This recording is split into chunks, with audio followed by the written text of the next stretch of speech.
चिन्तासन्तानहन्तारो यत्पादाम्बुजरेणवः स्वीयानान्तान्निजाचार्यान् प्रणमामि मुहुर्मुहुः।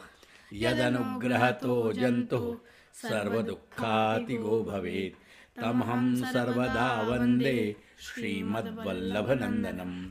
अज्ञानतिमिरान्धस्य ज्ञानाञ्जनशलाकया चक्षुरुन्मीलितं येन तस्मै श्रीगुरवे नमः।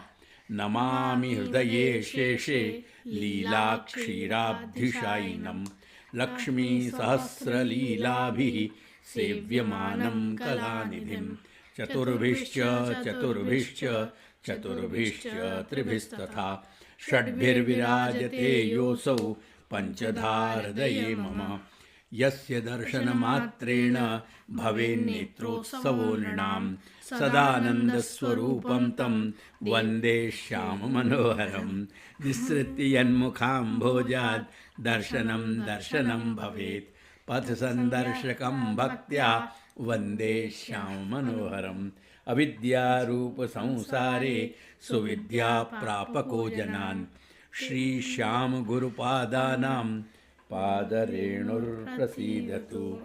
बुद्धिप्रेरककृष्णस्य पादपद्मं प्रसीदतु। ध्यानासमर्थजीवानाम् अस्माकं सर्वदा स्वतः।